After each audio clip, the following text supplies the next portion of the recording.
लेकिन जब वो नीचे उतार के भेजेंगे तो उससे छीन हो जाएंगे। फिर वो जब पार्वण में भेजेंगे और नीचे उतारेंगे तो वो छीन, उनकी शक्ति छीन हो जाएगी। फिर नीचे लाएंगे ब्रह्म स्थान पर तो फिर नीचे उतार के लाएंगे, शक्ति छीन होगी। सहजल कमल में आकर यानी वैसी शक्ति जैसे उनमें है, जब नीचे उतार देंगे तो छीन हो जाएगी। अब यहाँ सुरतों को डाल दिया आकर, तो सुरतों की सब शक्ति बिखर गई और छीन हो गई बस। अब ये अपनी शक्ति को अपने आप यानी समेट नहीं सकते। सोचते तो सब बराबर थी वहां, जब ये निकाली गई तब सब बराबर थे। जब वहां से मालिक ने इनको अलग जुदा किया तो सब बराबर थी, उसमें कुछ नहीं। बस ये सही बात तो ये है, तो इसलिए कमजोर कर दिया गया। अब जाने की हिम्मत नहीं है। तो महात्मा आते हैं तो फिर इनको उनमें वो संस्कार डालते हैं, बस सत्संग कर करके सब उसकी जितनी बाहर की इच्छाएं होती उसको तोड़ते हैं, कमजोर कर देते हैं, क्योंकि इच्छा प्रबल हो गई।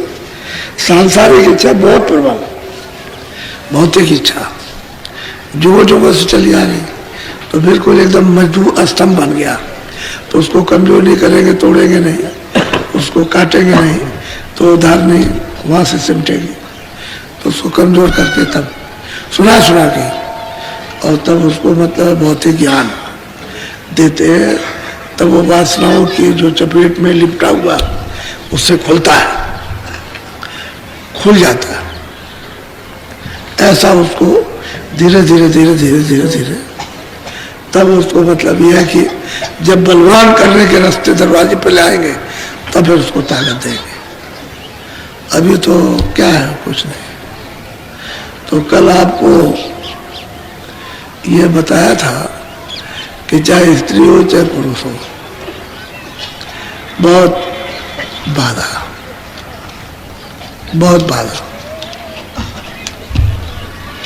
जब गोस्वामी जी महाराज गए और लोगों को जब काशी में बताया कि भाई तुम काल जाल में फंसे हुए हो, कर्मों के जाल में, और तुमको अपने देवता का जिसको मानते हो उसका भी ध्यान और ज्ञान नहीं है, तो उन्होंने बताया कि भाई तुम अपने देवता को प्राप्त करो। लेकिन वहां जब मूढ़ तो फिर मतलब यह है कि बुद्धि काम नहीं करती। फिर उसमें मूढ़ में मूर्ख, उसमें मूर्ख भी रहते हैं। यानी एक होता है सठ, तो सठ का तो सुधार हो जाएगा, क्योंकि वो कुछ जानता नहीं है, तो उसका सुधार हो सकता है, हो जाता है। लेकिन मूर्ख का सुधार नहीं होता, क्योंकि मूर्ख अपनी झूठी के सामने किसी की सच्ची बात को नहीं मानता, इसी का नाम मूर्ख। सठ सुधर जाता है। जब सत्संग मिल जाएगा तो उसका सुधार हो जाएगा, लेकिन मूर्ख कर देगा। तो मूर्ख के समझाने और ज्ञान काट का जाए, कहते हैं जो कुछ उसके पास होगा वो भी चला जाए, क्योंकि वो आपकी सच्ची बात मानेगा ही नहीं अपनी झूठी के सामने। तो आप क्या करेंगे पिटारी खोल करके? जब सही तो मतलब यह है कि वो कुछ नहीं, मूर्ख हृदय न चेत, कहते हैं उसका हृदय चेतता ही नहीं, क्योंकि उसमें झूठ भरा, किसी की सच्ची बात को नहीं मानेगा, बस इसी का नाम मूर्ख है। और सठ होता है अज्ञानी, अज्ञान। तो सत्संग पा करके उसका सुधार हो जाएगा, वो जानता नहीं है। यानी बात तो मानेगा, जब उसको सत्संग मिल जाएगा तब मान लेगा, लेकिन वो उसके बारे में कि हम जानते ही नहीं कि सत्संग किसको कहते हैं, क्या सुनाया जाता है सत्संग, उसका सुधार हो जाएगा। लेकिन वो जानता हुआ कहेगा हम नहीं मानेंगे, उसको मूर्ख कहते हैं। तो ज्ञान घाट का चाहे तो कहते हैं कि कोयला हो उजला, सोबन साबुन खाए। कोयला उजला नहीं होता है, चाहे सोबन उसमें रगड़िए तो कोयला तो काला ही रहेगा। ये समझ, असल में चीज लाख जतन उसको प्रबोधिए, लाख प्रकार की शिक्षा उसको दीजिए मूर्ख को, तो कहते हैं कहाँ का हंस ना हो, कौआ कभी हंस नहीं हो सकता। यह तो मूर्ख की महात्माओं ने जो व्याख्या की और परिचय दिया है वो है कि वो जानता है लेकिन आपकी बात सही नहीं मानेगा, उसी का नाम मूर्ख। तो पीछे मूर्ख बहुत ही रहे, जब उनकी बात जब सुनी तो जो मूर्ख हम नहीं मानते, हमको तो ये प्रत्यक्ष जो है गंगा जमुना ये वो इसको मानते हैं, हम उनकी बात हम जानते हैं ये है लेकिन हम नहीं मानेंगे। तो झगड़ा करने का झगड़ा कर, तो झगड़े काशी में बहुत हुए, बहुत झगड़े हुए। जैसे गोल बना लेते हैं ना कि तुम हमला करो, गोल बनाते हैं तुम हमला करो, वो गोल बनाएगा चाहे एक दिन तुम हमला करो एक दिन तुम हमला करो, इस तरह से गोल बनाते हैं। गोल बना करके लेकिन महात्मा तो मतलब ये है कि वो तो सर्वज्ञ होते हैं, सब कुछ किया लेकिन जिसको बदल दिया उसको उनमें से एक भी मोड़ नहीं सके, एक भी। तो ये जो औरतें थी ये उसी शोर सपाटे में जब शोरगुल मचा तो फिर उसी में इनको लालसा बढ़ गई कि भाई ऐसे आदमी का, ऐसे साधु का दर्शन करना चाहिए जिसकी घर घर चर्चा हो रही हो, जन जन जिसकी चर्चा करता हो, आखिर उसमें कोई बात जरूर होगी, तब तो उसकी चर्चा, इनकी उनकी तो चर्चा नहीं हो रही। बहुत सेठ है, बहुत ज्ञानी है, बहुत ध्यानी है और बहुत लोग पढ़े लिखे हैं, तो उनकी तो कोई चर्चा नहीं करता और उसी साधु की क्यों चर्चा। तो ये तो सब में अलग अलग विचार लोगों में पैदा होते हैं, तो उसको देखना चाहिए वो साधु कैसा है। तो देखने से फिर लालसा हुई, अब उसमें से झगड़ा करने वाले भी निकल आएंगे, जो झगड़ा करते हैं वो भी निकल आएंगे उसमें से कि भाई जो कुछ भी हमने किया किया ठीक है, अब जो कुछ हमसे हो गया वो तो हो गया, लेकिन उनकी बात तो पूरी सुनी जाए, क्योंकि वो कहते हैं कि जो ये है वो तो हमको बताते ही है ये है, और भी कुछ कहते हैं तो और क्या कहते हैं उसको सुना जाए। तो जब वो सुनने के लिए गए तो मतलब ये है कि तो 60 थे, 60 यानी मूर्ख नहीं थे, 60 थे, पढ़े लिखे बहुत थे लेकिन 60 थे कि उनको उस किताब का जो कुछ योग किया जाता है वो नहीं किया उन्होंने, उससे कुछ आत्मज्ञान प्राप्त नहीं था। तो सत्संग पा करके उनका सुधार हो गया, सुधार हो गया। वो मोटे मोटे जनेऊ वो पहनते थे, त्रिपुंड और माला डाल के, और बहुत प्रसिद्ध संस्कृत के मतलब यह है कि प्रकांड विद्वान। अब यह है कि नहीं उनको बोध है तो सठी, और अगर महात्मा की बात न माने तब तो मूर्ख हो गया, क्योंकि उनकी सच्ची बात हो। तो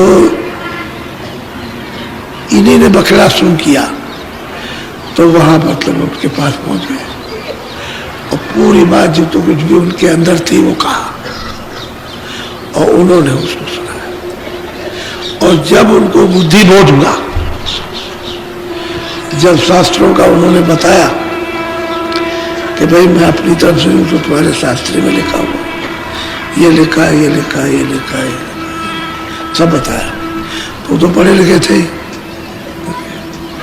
तब जब उनको ये सत्संग पा करके बुद्धि बोध हुआ तो जनेऊ को तोड़ दिया उन्हीं ब्राह्मणों ने और कपड़े फाड़ दिए। तो कहने का यह है, उन्होंने ये कहा गोस्वामी जी ने कि भाई जनेऊ में तो कोई सिद्धि है नहीं, कोई जनेऊ से तो गति जीव की होने वाली नहीं, तुम 100 जनेऊ पहनो और कुछ मत पहनो, न 100 जनेऊ से कुछ गति होगी और न 1 जनेऊ से होगी, न पहनो तब नहीं होगी। वो तो संतों का रास्ता ही अलग है और राह ही अलग है, उससे कुछ नहीं। तो उनको फिर पहनाया कि ताकि लोग ये न समझे कि इनका जनेऊ तोड़ा दिया, कोई उन्होंने थोड़ी तोड़ा था, वो तो जब उसको विवेक हुआ तो तोड़ दिया कि इसमें फंसे रह गए, इसमें कुछ नहीं है, माला तोड़ दी, तोड़ करके। तो कहने का ये तुम इसको 10 पहनो, 100 माला पहनो, उससे कुछ नहीं होता। फिर पहराया उनको, और फिर उनको ज्ञान बोल तब उनको दिया। तो फिर वो इस तरह से रोए कि बच्चा क्या रोता है। आपकी माँ के बिछोड़ने पर बच्चा कुछ नहीं रोता, ऐसे रोए, बहुत रोए और बहुत माफी मांगी। लेकिन वो तो दयालु है, दया के सागर है। जब दयाल देश में पहुंच गए तो दया के सागर हो गए। वो तो सब जीवों पर, क्योंकि जीव तो सब वहीं से आए, उन्हीं के हैं, तो जीवों पर दया करेंगे।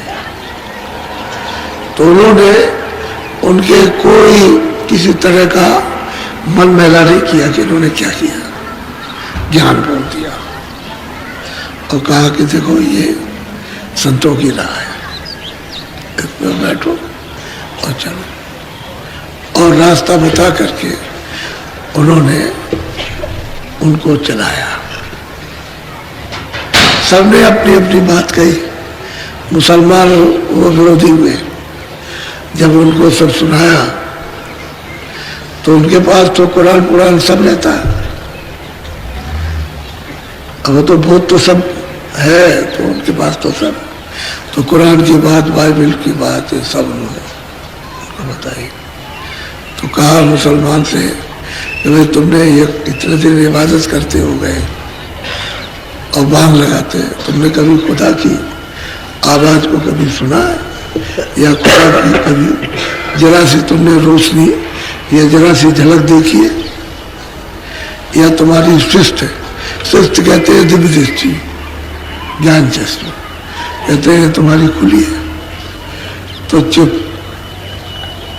मुंह से कुछ नहीं बोला, कुछ नहीं, गमगीन हो गया। जब उसको खुदा के बारे में बताया तब बिल्कुल गमगीन हो गया कि तू ये करता, रोजा रखता है।